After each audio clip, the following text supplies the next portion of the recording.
जू में सुंदर और खतरनाक दिखने वाले जानवर हैं। यहाँ जू के केबिन में हमें 4 जानवरों को दिखाया जाता है। फीमेल स्नेक, गिरगिट, केकड़ा और एक मकड़ी। कोई भी बच्चे और बड़े इन्हें पसंद नहीं करते। ये चारों इसी बारे में हमेशा बात करते रहते हैं कि हमें कोई पसंद क्यों नहीं करता। फिर हमें एक बहुत ही सुंदर कोआला को दिखाया जाता है जो सभी का फेवरेट जानवर है। उसके आसपास कैमरे लगाए गए हैं और उसे 24 घंटे लाइव पर दिखाया जाता है। दुनिया भर के लोग उसे देखते रहते हैं और उसका नाम है प्रिटी बॉय। आज इन चारों का शो होने वाला है। फीमेल स्नेक का आज शो का पहला दिन है जो काफी एक्साइटेड रहती है। शो का इंचार्ज केबिन में इनकी तारीफ करता है, लेकिन जब उन्हें ऑडियंस के सामने लाया जाता है तो उन्हें दुनिया का सबसे जहरीला और खतरनाक बताया जाता है, जिससे बच्चे और बड़े भी उनसे डरने लगते हैं और यह काफी उदास हो जाती है। फिर केबिन में हमें एक मादा मगरमच्छ को दिखाया जाता है जो फीमेल स्नेक को समझाते हुए कहती है कि माना कि हम इंसानों को कोई नुकसान नहीं पहुंचाना चाहते, लेकिन हम इंसानों के लिए खतरनाक ही है। लेकिन वो उदास ही रहती है। उसके बाकी दोस्त कहते हैं भले से हम खतरनाक हैं, लेकिन हमारे अंदर और भी खूबियां हैं जो बाकी जानवरों में नहीं, और तुम तो सबसे खूबसूरत हो और तुम्हारी आवाज भी। सब उसे गाना सुनाने को कहते हैं। मैडी उन्हें वही गाना सुनाती है जो बचपन में उसकी माँ उसे सुनाती थी। उसके बाद सब अपने अपने घर के बारे में बताते हैं। अगले दिन शो में फिर से उन सभी को दिखाया जाता है, लेकिन इस बार लोग उन पर गलत बर्ताव करते हैं। कोई उन्हें पसंद नहीं करता। यहाँ पर शो इंचार्ज का बेटा पानी में गिर जाता है। जैसे ही लोग उसे बचाने के लिए दौड़ते हैं कि देखते हैं एक बहुत ही बड़ी मगरमच्छ लड़के की तरफ बढ़ रही है। वो लोग ये समझते हैं कि मगरमच्छ बच्चे को खाने जा रही है। असल में वो मगरमच्छ उस बच्चे को बचाना चाहती है। वो लोग उसे पकड़ लेते हैं, लेकिन मगरमच्छ को लगता है वो बच्चा डूब रहा है, इसलिए वो झटके में आकर बच्चे को पानी से बाहर कर देती है। लेकिन लोगों को लगता है अगर हम बच्चे को ऊपर नहीं खींचते तो मगरमच्छ उसे खा जाती, और मादा मगरमच्छ को एक पिंजरे में डालकर किसी और जगह शिफ्ट करने ले जा रहे थे। मगरमच्छ बहुत उदास रहती है क्योंकि वो मगरमच्छ वैसा नहीं कर रही थी जैसा ये लोग सोच रहे हैं। उसने तो कभी किसी इंसान को अब तक कोई नुकसान नहीं पहुंचाया था।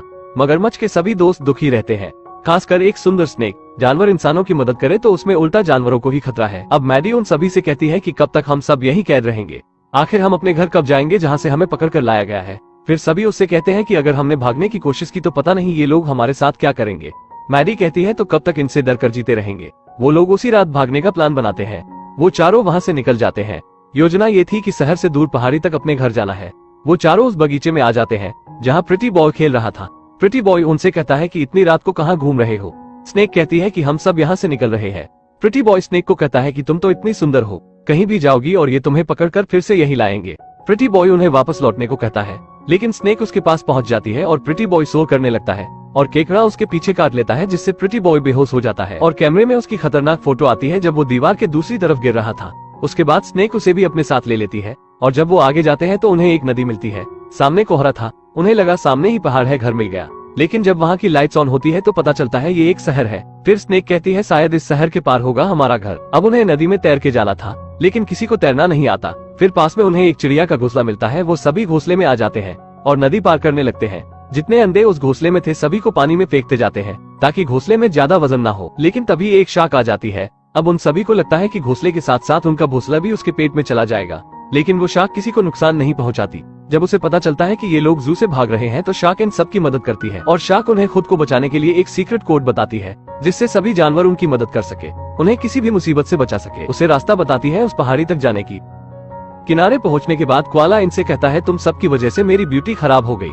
तुम गंदे नाले के कीड़े, अगर तुम्हें भागना है तो जाओ, लेकिन मैं तो चला वापस। यह कहकर वो सीधे चला जाता है, लेकिन वो नोटिस करता है कि लोग उसे पसंद करने के बजाय उससे डर के पीछे हो रहे हैं।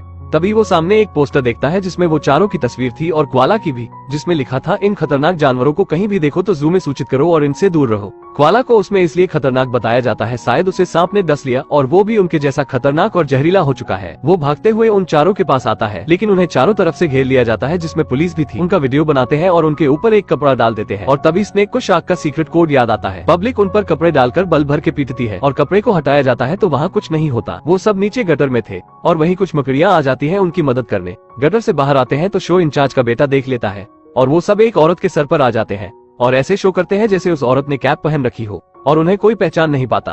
कोआला देखता है कि उसकी जगह किसी और को दे दिया गया है और बताया जाता है कि प्रिटी बॉय मर चुका है। वो ये सब देखकर गुस्सा होता है और उन चारों के साथ वो भी शामिल हो जाता है। कोआला बीच रोड पर था, उसे बचाने के लिए वो चारों आ जाते हैं और फिर से शो इंचार्ज का बेटा उन्हें देख लेता है। शो इंचार्ज उन पर बेहोशी का इंजेक्शन फायर करता है, लेकिन वो दूसरे आदमी को लग जाता है और वो पांचों एक चलती कार को पकड़कर निकल जाते हैं। वो कार एक स्कूल में रुकती है और वो पांचों स्कूल बस के ऊपर बैठ जाते हैं, लेकिन बाप बेटे अभी भी उनका पीछा नहीं छोड़ते। फिर से वो फायर करते हैं और कोआला फिर से बेहोश हो जाता है और होश में आते ही कहता है मुझे जू में जाना है। इतना सुनते ही केकड़ा उसे फिर से काटकर बेहोश कर देता है और वो बस के अंदर आ चुके हैं। शो इंचार्ज वो बस रोकवा कर उन्हें ढूंढने लगता है, लेकिन एक लड़की उन सभी को अपने बैग में छिपा लेती है और मौका देखते ही वो उन्हें आजाद कर देती है। और पहली बार स्नेक को एक लड़की पसंद आती है, क्योंकि वो स्नेक से बिना डरे उन सभी को मुसीबतों से बचाई और पहली इंसान ने उसकी मदद की और उसे अपने स्टाइल में अलविदा कहकर बस से उतर जाती है। वो पांचों नीचे होते हैं और शो इंचार्ज और उसका बेटा भी नीचे पहुंच जाते हैं। स्नेक को पकड़कर वो इंजेक्शन देने ही वाले थे कि क्वाला वो कोड चिल्लाते हुए बोल देता है और उन्हें बचाने के लिए 3 बंदर आ जाते हैं और शो इंचार्ज को खूब पीटते हैं और वहाँ से दोनों बाप बेटे भाग जाते हैं। फिर वो बंदर उन्हें एक गुफा के पास ले जाते हैं और कहते हैं ये चमगादड़ तुम्हें आगे का रास्ता बताएंगे। चमगादड़ उन्हें आगे का रास्ता दिखाते हुए बता देते हैं और अब उन्हें घर जाने का रास्ता मिल जाता है। सफर में रात और दिन भी हो जाता है। वो एक जंगल में पहुंचते हैं जहां और भी क्वाला रहते हैं। प्रिटी बॉय उन क्वाला के साथ शामिल हो जाता है जैसे उसे उसका घर मिल गया हो। फिर यह आगे निकल जाते हैं। उधर शो इंचार्ज उन जानवरों को पकड़ने का ऑफर देते हुए मदद मांगता है शिकारियों से। सभी उन पांचों को पकड़ने के लिए चल देते हैं। वो उस पहाड़ तक पहुंच जाते हैं जहां से उन्हें ले जाया गया था और वो अपनी फैमिली के पास जाने की सोच ही रहे थे कि शो इंचार्ज उन्हें फिर से पकड़ लेता है और शीशे के डब्बे में रखकर अपने साथियों से कहता है हमारा सफर खत्म हुआ, चलो घर चले। और स्नेक बहुत उदास हो जाती है। शो इंचार्ज का बेटा ये सब देख रहा था और इंसानियत दिखाते हुए उन्हें गाड़ी से नीचे फेंक देता है। स्नेक और क्वाला आजाद हो चुके थे, लेकिन उसके बाकी दोस्त कैद में थे। स्नेक अपने दोस्तों को बचाने के लिए बाकी जानवरों से मदद मांगती है और क्वाला भी वहाँ आकर कहता है मेरी फैमिली ने मुझे लात मारकर भगा दिया क्योंकि उन्हें लगता है मैं उन जैसा नहीं रहा, लेकिन मेरी अब एक अलग फैमिली है और वो सब मुसीबत में है। लेकिन वहाँ उनकी कोई मदद नहीं करता और ये दोनों उन्हें बचाने के लिए निकल जाते हैं। उन्हें एक फायर डिपार्टमेंट की गाड़ी मिलती है और वो दोनों उसे लेकर अपने दोस्तों के पास पहुँच जाते हैं। सीढ़ी के जरिए स्नेक उन्हें बचाने जाती है, लेकिन शो इंचार्ज स्नेक पर उसी इंजेक्शन से फायर करने लगता है। केकड़ा जोर से चिल्लाता है तो वो ग्लास टूट जाता है और स्नेक के साथ वो सभी एक बाइक पर आ जाते हैं। शो इंचार्ज का बेटा ये सब करने से मना करता है, लेकिन शो इंचार्ज उसकी एक भी नहीं सुनता और मिसाइल छोड़ता है और वहाँ के सभी जानवर एक साथ होकर उन शिकारियों पर हमला कर देते हैं, क्योंकि वो सब एक परिवार है। उन्हें बचाने के लिए अपनी जान देकर नहीं बल्कि मजे लेकर लड़ते हैं। एक बड़ा पत्थर उनकी गाड़ी पर गिरने ही वाला होता है कि उनके बीच सीढ़ी आ जाती है। शो इंचार्ज जल्दी से फायर ब्रिगेड की गाड़ी में आकर ब्रेक मारता है क्योंकि सामने खाई थी और एक बड़ा पत्थर उस ट्रक में लगता है और ट्रक खाई में गिर जाता है, लेकिन उसकी सीढ़ी बच जाती है जिससे शो इंचार्ज का बेटा खाई की तरफ लटका हुआ होता है। अगर शो इंचार्ज अपनी जगह से हटा तो उसका बेटा खाई में गिर जाएगा। सीढ़ी भी नीचे की ओर खिसकती रहती है और जल्द उसे बचाया ना गया तो वो नीचे गिर जाएगा। स्नेक अपने दांत निकालती है और शो इंचार्ज के हाथ पर काटती है।